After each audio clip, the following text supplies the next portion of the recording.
Monsieur Lavoie, quels sont les défis actuellement qui sont propres au reprenariat dans votre région? Bien, dans mes régions, comme probablement dans toutes les régions, c'est le vieillissement de la population, le vieillissement des entrepreneurs, évidemment, et puis la non-préparation, où est-ce qu'ils sont rendus pour leur transfert, parce que on a sorti les chiffres hier pour notre déjeuner-conférence, où est-ce qu'on a établi qu'on avait 1500 entreprises, qui avaient 1500 entrepreneurs qui avaient 60 ans et plus. On en avait 340 qui ont 70 ans. Alors, notre grand défi, c'est d'aller lever ces dossiers-là, aller leur offrir les services du CETEC pour au moins les mettre en démarche.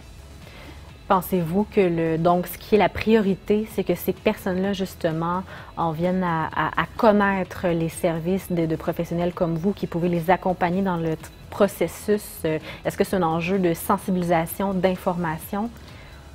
C'est un enjeu de sensibilisation et d'information. Par contre, les moyens de communication pour rejoindre ces gens-là ne sont pas nécessairement les médias sociaux.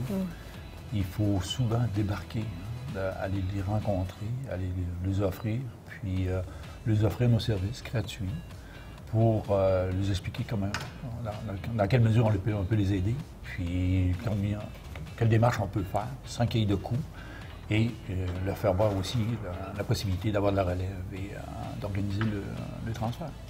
Vous êtes conseiller senior pour le Centre de transfert d'entreprise du Québec, le CETEC.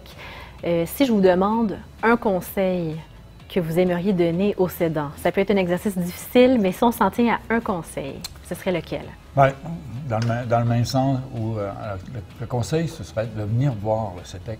Il n'y a pas de coût à ça. On va regarder qu'est-ce qui se présente à lui, pour son entreprise, pour son avenir, comment il voit ça, et qu'est-ce qu'on peut faire dès maintenant pour planifier, organiser son transfert, qu'il y ait de la relève ou non, parce qu'on offre des services en maillage pour trouver de la relève, mais aussi on offre des services pour les accompagner dans les premières démarches dans leur transfert d'entreprise. Donc, sans frais, de venir nous voir ou de nous appeler pour qu'on puisse aller les rencontrer et regarder qu'est-ce qu'on peut faire à court terme et rapidement pour enclencher de la démarche de transfert d'entreprise. Quel serait le conseil maintenant que vous aimeriez donner aux repreneurs? En réalité, je dis régulièrement à mes repreneurs que pour trouver la perle rare, il faut souvent ouvrir plusieurs huîtres. Et pour ouvrir les huîtres, bien, ça prend des outils aussi pour évaluer ces entreprises-là, évaluer la perle rare. Donc, de se former, puis de s'organiser.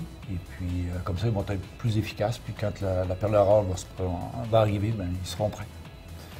En tant que conseiller senior pour le CETEC, quelles sont les questions qui vous sont fréquemment posées? Est-ce qu'il y en a qui reviennent souvent?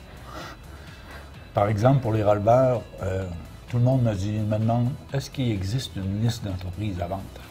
Des entreprises à vendre. Alors, je lui réponds, comme dans la publicité de Rona, si elle existait, on l'aurait. Mais malheureusement, elle n'existe pas. Les opportunités sont réparties il y a plusieurs actions qu'on peut faire pour les identifier. Et quand ils s'inscrivent à l'index du CETEC et que je les qualifie, et on discute de tous ces moyens-là qu'ils peuvent mettre en prendre pour identifier l'entreprise qu'ils aimeraient avoir, qu'ils aimeraient acquérir. Est-ce qu'actuellement, dans les régions où vous œuvrez à titre de conseiller du CETEC, est-ce qu'il y a plusieurs femmes repreneurs? Malheureusement, il n'y en a pas beaucoup. Malheureusement, il n'y en a pas beaucoup. Par contre, j'ai bon espoir qu'ils vont venir. Quand les opportunités vont commencer à se faire un peu plus importantes, probablement qu'on va voir arriver des repreneurs. Et puis, c'est des gens formés. Puis, j'espère en voir de plus en plus. Il y a un article du Soleil qui est paru le 1er novembre 2017 qui traite justement de votre implication dans le transfert de l'entreprise Escalier Jean Laberge. Et puis, vous êtes carrément qualifié d'intervention divine. J'ai envie peut-être qu'on parle un peu de ça. Donc, en quoi c'était une intervention divine, ou du moins ça a été perçu comme ça? En réalité, dans ces termes, c'est parce que je suis arrivé à un moment où est-ce que lui, il vivait un deuil, où est-ce qu'il voulait transférer son garçon, mais ça n'a pas marché pour plusieurs raisons. Et lui n'entrevoyait pas vraiment la possibilité de transférer ou pérenniser son entreprise. Et il était en train de faire son deuil de ça. Et il est venu me rencontrer. Et puis, je l'ai encouragé rapidement parce que je me disais que c'était une belle entreprise, une petite manufacture, pas beaucoup d'emplois, mais une belle entreprise où il y avait un transfert de connaissances important à faire. Donc, moi, étant bricoleur moi-même, je trouvais ça vraiment intéressant comme opportunité. Et puis, le releveur, lui, quelques mois avant que je le présente comme repreneur dans cette entreprise-là, avait quitté un emploi dans la grande entreprise, très bien rémunéré.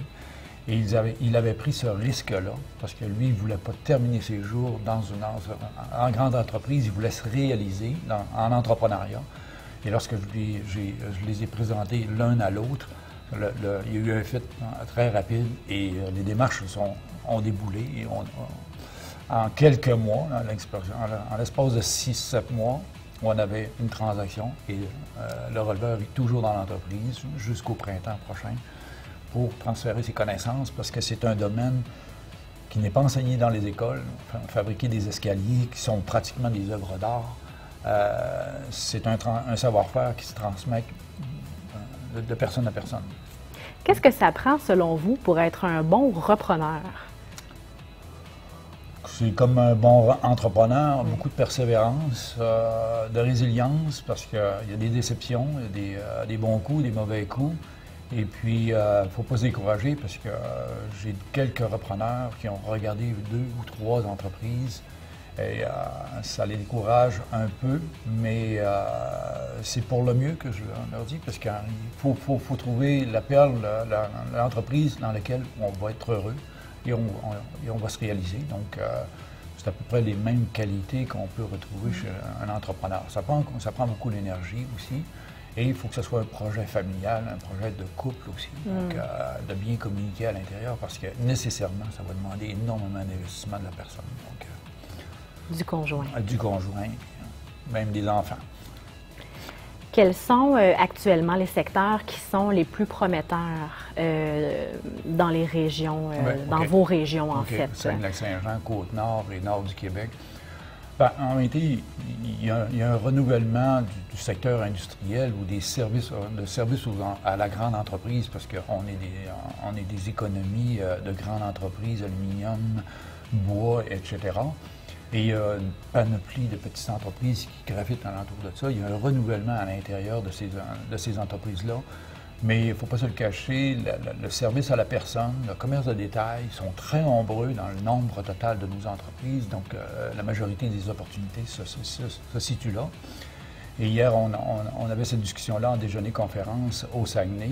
Et puis, les gens disaient que c'était un peu dangereux, le commerce de détail. Par contre, le défi au commerce de détail, c'est de revoir le modèle d'affaires. Souvent, de revoir le modèle d'affaires, les canaux de communication pour développer une nouvelle approche dans le commerce de détail. Et on en a plusieurs exemples de succès dans le commerce de détail quand on revoit le modèle d'affaires. Merci beaucoup, M. Lavoie. Au plaisir.